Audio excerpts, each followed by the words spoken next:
Again, Lolo uulitin Buraco. ko, malapit na akong uminit ang ulo. I will move to cite you in contempt for not obeying our rules. Again, sorry for that, Mr. Chair. Kami nga tahimik na tahimik dito. Inaantay namin yung permission ng chairman. Oo. Ikaw naman, resource person dito. Daldal ka ng daldal. Ito ang Wow Trending. Ka-Eric na ipit sa House of Representatives nang ipatawag sila sa Congress. Ito ay kaugnay sa balita na inilabas nila na 1.8 billion daw ang travel expenses ni Martin Tambaloslos Romualdez na ay hindi nakasave sa kanyang contact sa kanyang cellphone. Pangalawa ay isa daw sa nagbibigay sa kanya ng impormasyon dati noong aktibo pa siya sa NPA, pero nang tanungin ng chairperson si Ka-Eric kung siya ba ay naniniwala na merong 1.8 billion pesos na ginastos si Tambaloslos sa kanyang travel expenses, ito ang kanyang sagot. Your Honor, kung naniniwala pa ako outright, hindi ibig sabihin affirmative ka agad ang posisyon ko. Yung tono po ng pag-deliver sa buong... At tinanong din kung sino ang source ni Ka-Eric sa kanyang balita. Gusto sana ni Ka-Eric na ang legal counsel ng SMNI News ang sasagot, pero ang sabi ng chairperson, hindi na kailangan ang legal counsel ng SMNI dahil ikaw ang tinatanong at baka ma-cite in contempt ka dahil nag-under oath ka. Speaker Romualdez should provide proof on his expenses by audit. Believe at impress much talaga ako sa coolness at galing ni Ka-Eric. Sumagot, suabe, to the point na inismats akit sa committee. Paikot-ikot ay liwanag na consistent ang sagot ni Ka-Eric. Napanood ko mismo ang segment ng SMNI kaya takamat sa movement ng Congress. Medyo kalta sa rating sa akin. Si Congressman Acop, anong cite you for contempt kayo dyan? Keep on Ka-Eric, Miss Lorraine and SMNI, we support you. Bakit bawal lang magtanong? Right naman ng taong bayan o Pilipino malaman kung saan napunta ang pera.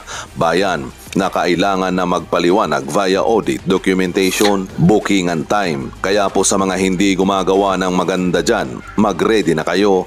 Imagine, pera ng bayan ang nagagamit ninyo, hindi sa inyo yan. Pati mga sweldo ninyo, sa amin din galing ang mga pera na yan. Hindi po ba? Nagtatanong lang po. Balat sibuyas, feeling untouchable sa mga politiko na to. Nakalimutan ata nila na lingkod bayan dapat sila. Feeling entitled and superior and ang congressman na to. Ka-Eric is correct. It doesn't matter who's the source. What matter is the Speaker of the House of the Representative and rest of the Congress should be transparent on how they spend the funds they are getting from government. It is people's money. We all have the right to know. After threatening of contempt, if he doesn't answer, but Ka-Eric knows that his constitutional right will be violated, now he has the choice if he wants to answer or not. This is a kangaroo hearing. Shame on these Congress people who thinks they are above the law, highest law of the country, which is the constitutional. Alam naman po ninyo siguro bakit na we are conducting this inquiry. It is with regards to your program wherein you alleged na gumastos po ang Kongreso ng 1.8 billion pesos sa traveling expenses. Now, we're also here to determine whether SMNI is liable with regards to the violation of Section 4 of their franchise, disseminating unverified news. Ngayon, tinanong po natin, Mr. Chair, kanina sa mga legal counsel ng SMNI regarding this program at saka yung mga statements ng dalawang anchor persons, but unfortunately, they were not in a position to answer our questions. So, nandito na po yung dalawang anchor person. Tanungin ko po kayo, sino po yung nagsabi na merong 1.8 billion pesos na ginastos ang Kongreso para sa traveling expenses, Mr. Chair? May I request the honorable committee members and the chairman to allow me to answer about the question. Ako po yung nagsabi sa forma ng pagtatanong mula po sa dalawang pinanggalingang impormasyon na pumasok po sa amin, particularly sa akin, And hindi po yung buong Kongreso ang tinutumbok ng pagtatanong na yon, kung hindi ang Office of the Speaker ni Speaker Martin Romualdez. So to give context to that, ini-interview po namin si former Presidential Anti-Corruption Commission Chairperson Greco Belica tungkol sa 1.1 billion na allegation sa travel expenses ni Secretary Loizaga ng DENR. Live via Zoom siya.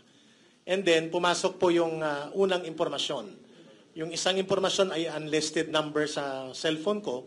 Yung isa po ay kilala ko na source.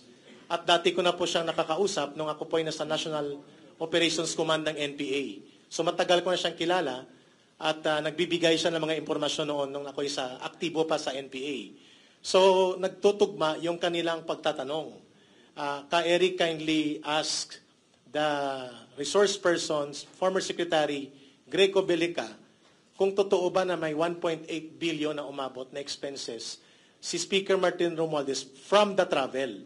So ako po yung unang nagbungad niyan habang ini-interview namin si Secretary Greco Belica.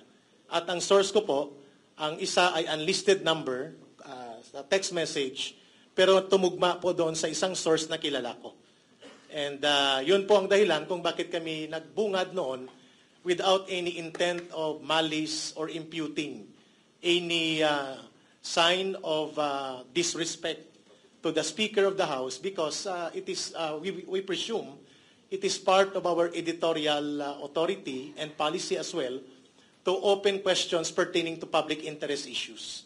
And sinabi namin na sana magpaliwanag ito si Speaker Martin Romualdez or ang House of Representatives as a matter of our obligation under the editorial authority provided by SMNI sa mga anchors. Mr. Chair, Eric, when you delivered your statement, you presumed that your source was correct. Kayo po ba ay naniniwala na may 1.8 billion pesos na ginastos ang Kongreso para sa travel expenses? Your Honor, kung naniniwala pa ako outright, ibig sabihin affirmative ka agad ang posisyon ko. Yung tono po ng pag-deliver sa buong konteksto ng programa ay pagtatanong, clarification, because we want to clarify matters of public interest that are so serious, like the information na ibinahagi po sa amin. So wala po kaming conclusion doon. Alam, Mr. Chair, may we know sino po ang source ninyo?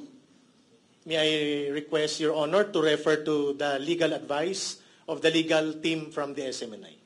I don't think, Mr. Chair, I have to refer to the legal counsel. Kayo po ang tinatanong ko, Eric. Sino po ba ang source ninyo? Remember that you are under oath. Yes. And under our House rules, if you cannot answer my question truthfully, we can cite you for contempt and we can detain you. So again, let me ask you again, Mr. Chair. Sino po bang source ninyo?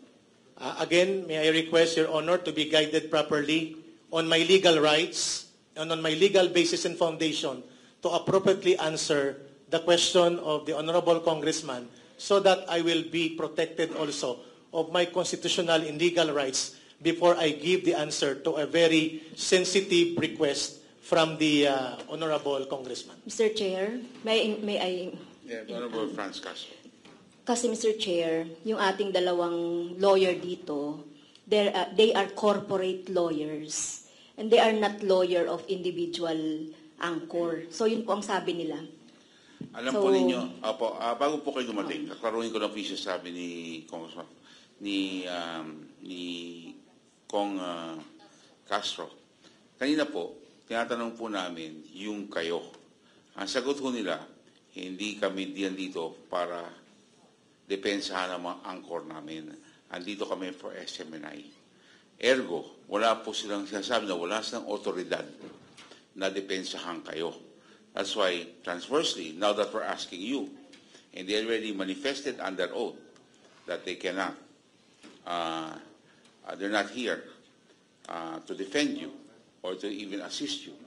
Therefore, we're asking, and we will have to be very clear that the question of the Honorable Pimentel should be answered directly by you. Mr. Chair. Kasi po, pinag-uusapan po natin, klaro naman ho kayo kanina, 3 beses kami nagtanong sa inyo. Yes, Di ba, 3 beses mo kasi, hanapin natin sa transcript, andyan yan. Yes. Hindi ko kami nandito para depensa ng mga anchor namin. Katunayan, may disclaimer nga kami dyan eh.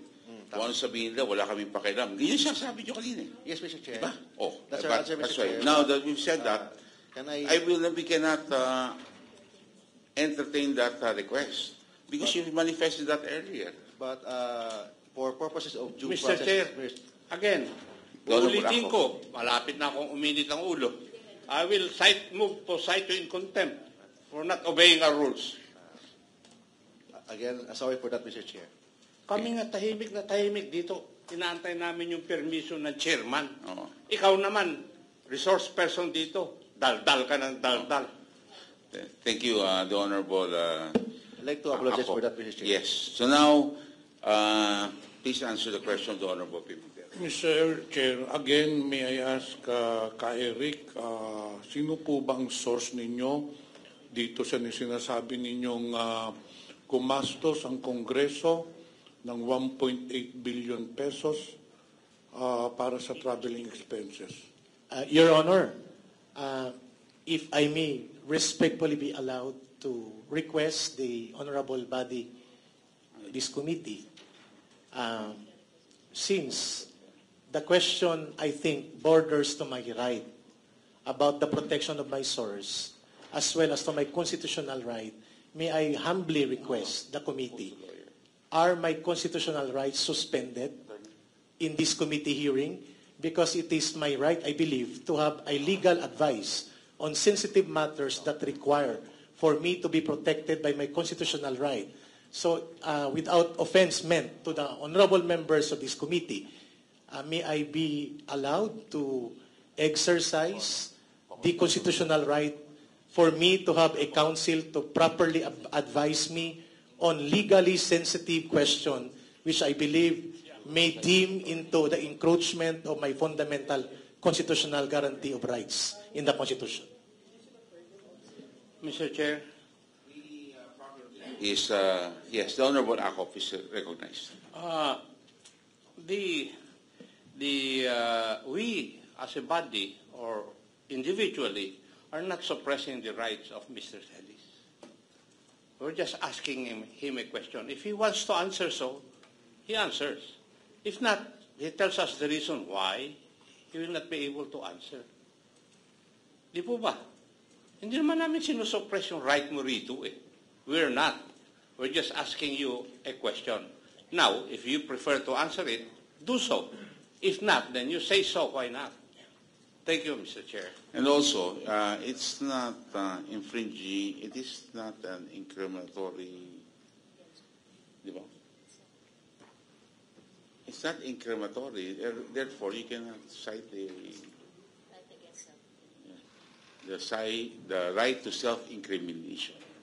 Mr. Chair, aside from this and more than that, we are not conducting hearing under a court of law. We're conducting hearing in Congress. And I'm not very sure if you are entitled to a legal counsel. Hindi naman to kaso itong inaatupag natin. This is an inquiry in aid of legislation.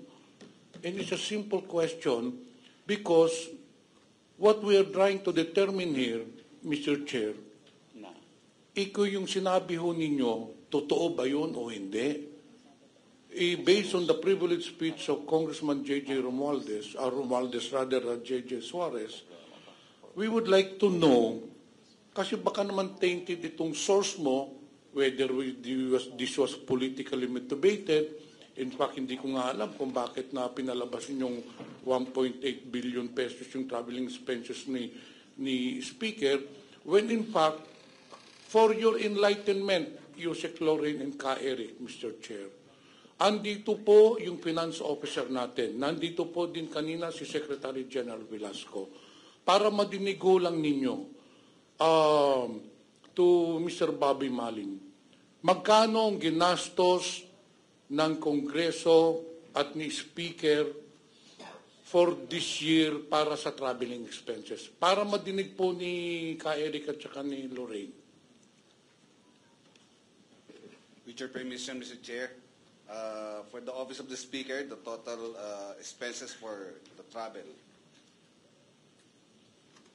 is 4.3 million, more or less, Mr. Chair. And for the other expenses, for the other official expenses, it's 35.2 million, Mr. Chair. Okay.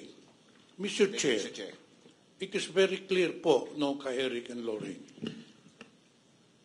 Ang ginastos lang po ni Speaker Romualdez was 4.3 million pesos from January to October. Ang Kongreso was 35 million. So ang kabuuan po ng gastos ng Kongreso, including yung travel ni Speaker, was only 39 million pesos. Pero yung sa show ninyo, ang sinabi nyo kay Speaker lang ang binanggit ninyo, hindi yung sa Kongreso. So actually, it was only 4.3 million pesos. Napakalayo naman po doon sa sinabi nyo na 1.8 billion pesos. Hindi po kaya na ginagamit ninyo ang SMNI for a smear campaign?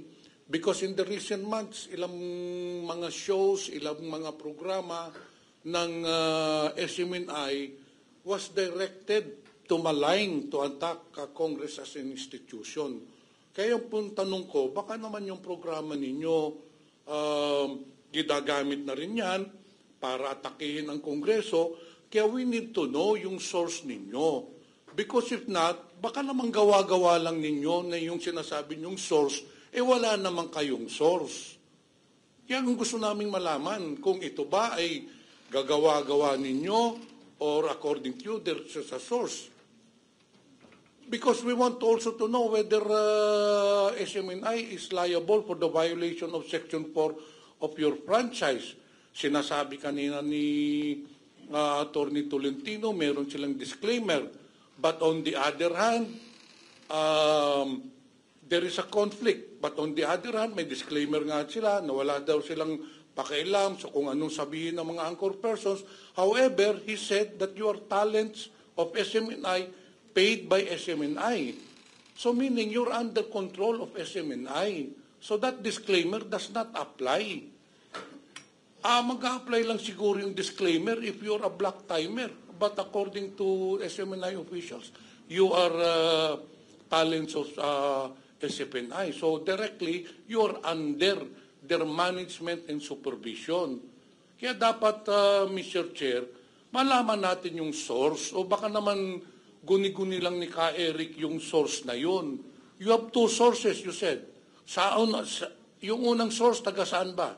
Or from where? From media ba? From Congress? Mr. Chair, may I please say something first, Mr. Chair? Could I? The question is directed to Ka Eric. So, can you please reply? Yes, Mr. Chair, I'm directing the question to Ka Eric because he said earlier, I asked both of them, sabi niya siya nagsalita nung sa 1.8 billion pesos. Gusto natin mga certain, sinasabi niya may dalawang source siya. Saan nga nanggaling yung source, Mr. Chair? Until now, napakasimpleng tanong po ito, this is not self-incriminating because we are not under the court of law. This is only an inquiry in aid of legislation. Kung natatakot po kayong kakasuhan, ano naman ikakaso sa inyo? Sasabihin lang naman ninyong source. Unless sabi ko nga, wala talagang source. May I be allowed to reply to the question, Mr. Chairman, please, and to the Honorable Congressman.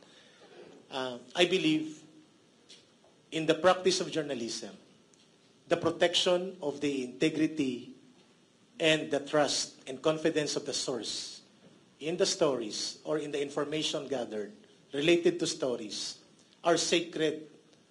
They are like contracts. If not legally, as a contract, sacred po yun para sa mga journalist. Nandito yung mga media. I know how they also feel kapag pinilit sila na ang source nila, ilabas nila doon sa mga sensitibong impormasyon. So yun po ang aking inaalala.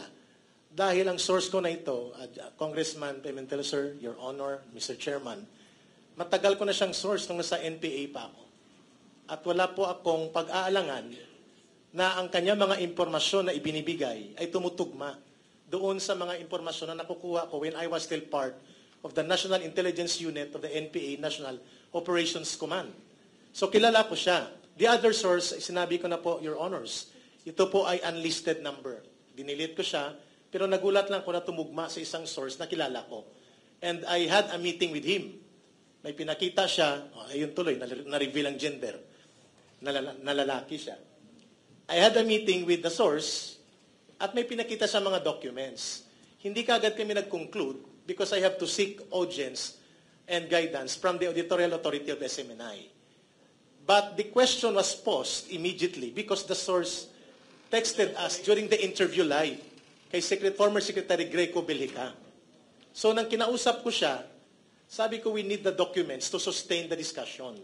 So hindi po ito smear campaign or isang kampanyang orchestrated para sumira sa imahin at integridad ng House of Representatives. I believe sakop po ito ng tamang paglulunsad ng press freedom at gawaing pang journalist, yung ginagawa namin, dahil kami po ay naniniwala na public interest issue na magkaroon ng pagpapaliwanag sa pamamagitan po ng paghahayag na ito, kagaya ng we are now very enlightened. Thank you so much, Your Honors, na sinabi po dito na less than 5 million pala yung expenses ni Speaker Martin Romualdez at yung buong House of Representatives ay nasa 35 million lang. So kung inilahad namin ito as a series of special report, we need vetting and verification dun sa source. Hindi ko po siya pwedeng ma-reveal because pag na-reveal siya, there were a lot of information na naibigay niya noon sa amin nung nasa NPA ako na pinagkatiwala niya sa akin dahil kami ay may mabuting relasyon tungkol sa secrecy of information. So kaya po ako humihingi ng pag-unawa ng body na ito na kapag ito po siya ay ma-reveal, eh baka maraming makakalkal na mga impormasyon na hindi na Mr. kailangan Chair, po. sinasabi kanina ni Ka-Eric na tumutugma. Kanina pa she's saying the word how many times yung tumutugma.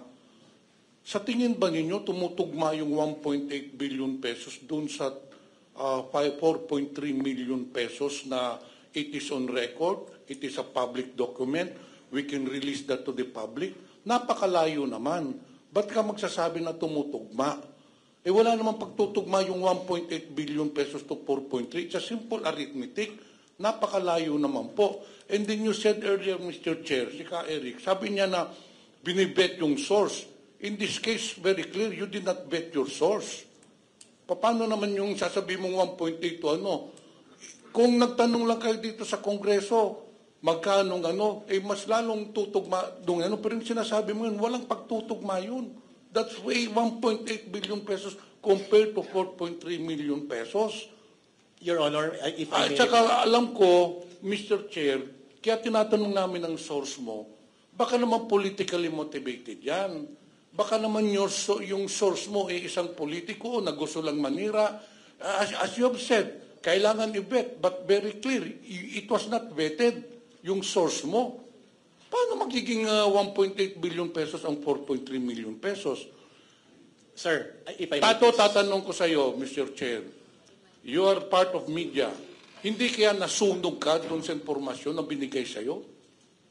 Sir, may I reply? Yes, you may now reply. Thank you, sir. Baka na, with due respect kay Congressman Pimentel, hindi ko po sinasabi na tumutugma doon sa data na inirelease ng Finance Committee. Tumutugma yung source ko doon sa nag-text. Kahit review po natin yung record, naka-record po naman tayo lahat, tumutugma, kaya ko binigyan ng pagkakataon na bigyan ng atensyon, Congressman Pimentel, sir, Your Honor, tumutugma yung unang text doon sa ibinigay na information din ng source. Yeah, I know, I understand yung Mr. Chair. Sinasabi mo, kino-compare mo yung unang source mo doon sa pangalawang source mo. Sinasabing pareho, which is pareho silang mali. Yes, hindi now, ba? if Ngayon, that is the Mr. data, Chair, yes. tanong ko sa iyo, aminin mo ba na mali yung impormasyon mo? Ngayon po. Yes, Mr. Chair. Yes, that's why we need vetting. Kaya nga hindi namin inilabas as a special report or news. It was a commentary Mr. question. Chair, It was a commentary sa question. very clear, it is on record, it Yes. is on the minutes, inaamin po ninyo na nagkamali kayo ng information ninyo dahil sa nasabi nyo 1.8 pero 4.3 lang.